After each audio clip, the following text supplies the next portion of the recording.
Queridos irmãos, o trecho do Evangelho que nós acabamos de ouvir tem algo de bastante curioso, que é, por assim dizer, o ritmo de fluxo e refluxo que aparece por 3 vezes nessa frase. Pouco tempo ainda e já não me vereis, e outra vez pouco tempo e me vereis de novo. O Senhor está falando de um ir e vir,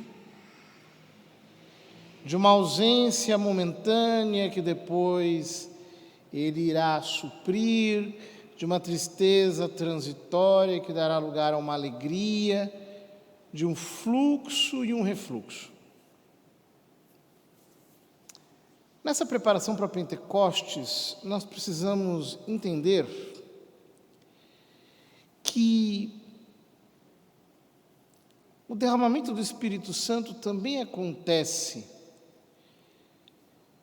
como uma espécie de fluxo e refluxo de ondas de um despertamento espiritual.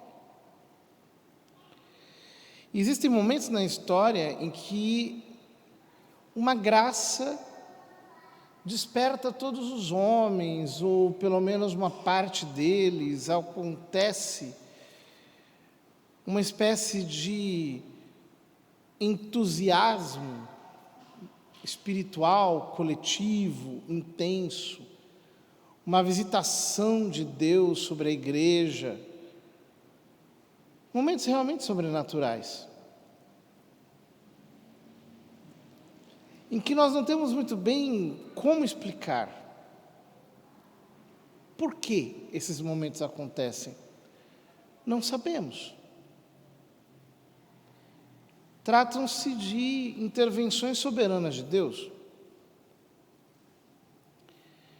Por exemplo, no final da década de 60, começo da década de 70, houve um grande despertamento espiritual, em que pessoas em todos os cantos do mundo testemunharam na igreja ondas de uma espécie de avivamento.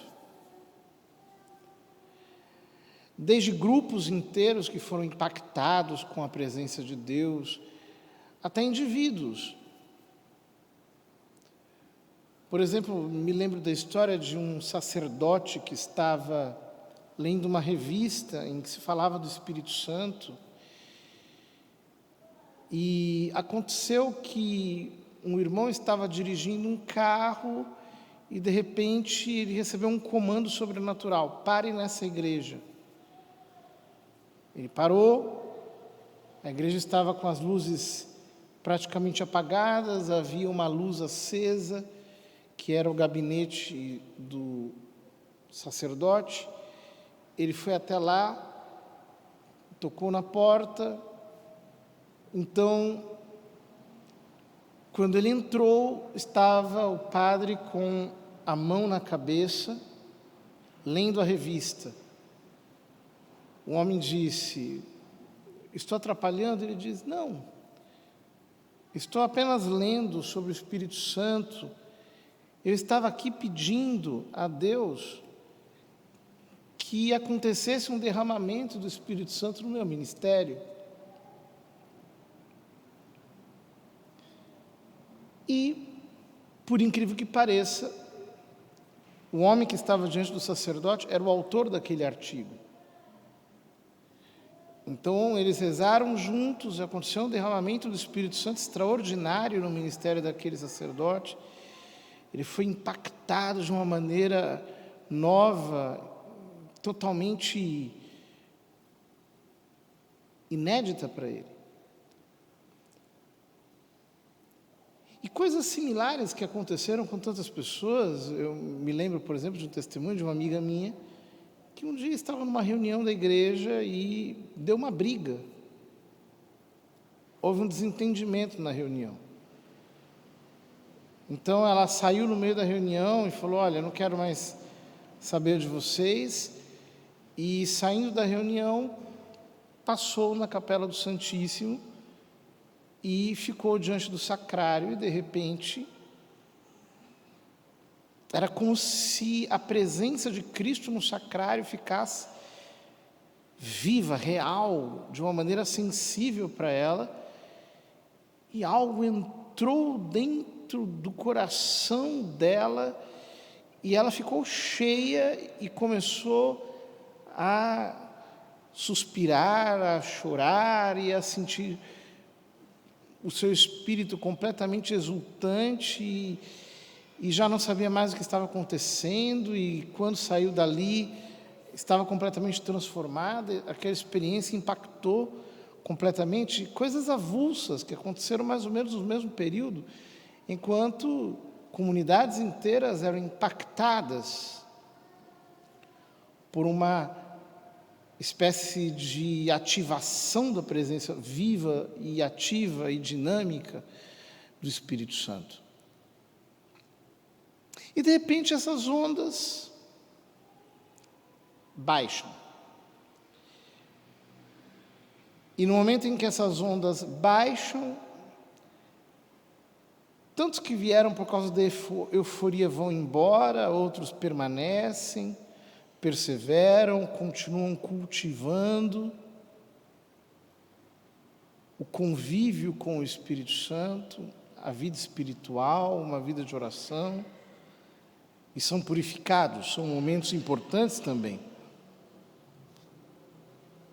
porque são momentos de purificação, em que essas graças, elas são consolidadas, em que nós adquirimos uma aprendizagem sobre como lidar com a ação do Espírito no nosso meio.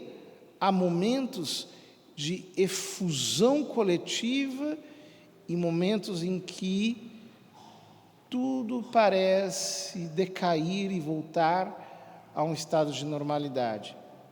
Um tempo me vereis, outro tempo não me vereis, então me vereis de novo. E nesses fluxos e refluxos, o desafio nosso é permanecer fiéis ao dom do Espírito Santo. Porque o Senhor está passando por nós em todo momento, tanto nesses momentos decisivos, quanto em momentos um pouco mais normais. Mas é muito bom quando acontecem essas manifestações explosivas do Espírito Santo.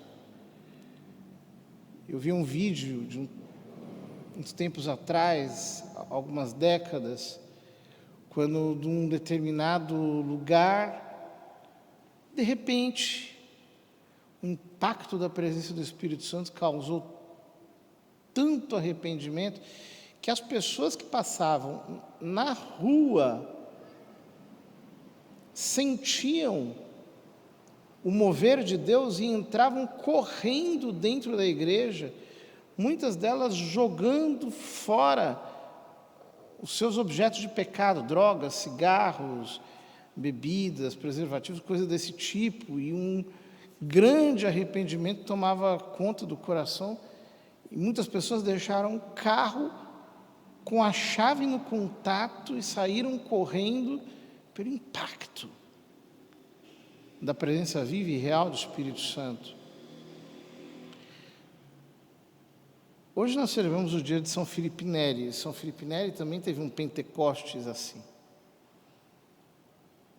No dia 31 de maio de 1544, na catacumba de São Sebastião, ele estava buscando o Espírito Santo, buscando, rezando pelos dons do Espírito Santo, quando uma bola de fogo entrou pela boca dele e foi até o seu peito, e o seu coração ficou tão acelerado que o calor corporal aumentou tanto que ele teve que como que abrir a batina, e uma protuberância surgiu no seu peito, como se fosse um punho de uma pessoa dentro dele, e aquilo permaneceu assim para o resto da vida dele.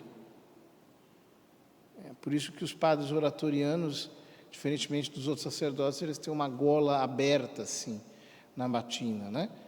Por causa de São Filipe Neri, que não podia, ele não conseguia. E as imagens de São Filipe Neri geralmente apresentam um vermelho, porque ele tinha uma circulação sanguínea muito forte. O coração batia tanto que, depois da morte, foram fazer autópsia. Os ossos do peito estavam quebrados e dilatados mesmo, porque o coração tinha que bater. Um grande Pentecostes que aconteceu na vida dele. Ora, todos nós precisamos, em algum momento da nossa vida, ser tocados por Deus. Não podemos ter uma fé assim, asséptica, fria, racionalista, seca, uma fé formalista, privada de vida, de intensidade, de devoção, de fervor, de amor. Deus não quer isso para nós. Individual ou coletivamente, Ele quer que nós queimemos de amor por Ele. Em alguns momentos da nossa vida, isso virá de uma maneira sobrenatural e espontânea. Em outras vezes, nós teremos que provocar isso através da oração, da súplica, da meditação, buscando por mais de Deus, por mais, e Ele sempre tem mais a dar. Que nós possamos, nessa preparação para Pentecostes, pedir ao Espírito Santo. Nós queremos mais. Nós precisamos de mais. Nós temos necessidade de mais de Deus, muito mais. Sermos mais usados, sermos mais possuídos, sermos inteiramente preenchidos pela presença dEle, a fim de que a nossa vida possa transcorrer numa contínua fusão. Como diz São Paulo, aquele que se une ao Senhor torna-se um só espírito com Ele. Que a nossa vida possa ser desenvolvida nessa união vital com o Espírito Santo. E que momentos decisivos como esses, momentos extraordinários, gloriosos, voltem a acontecer. Porque nós estamos precisando. Nesses dias de tanta frieza e de tanto desânimo, de tanta desorientação, nós estamos precisando que caia sobre a igreja um novo Pentecostes. Que isso aconteça e que seja essa a nossa oração.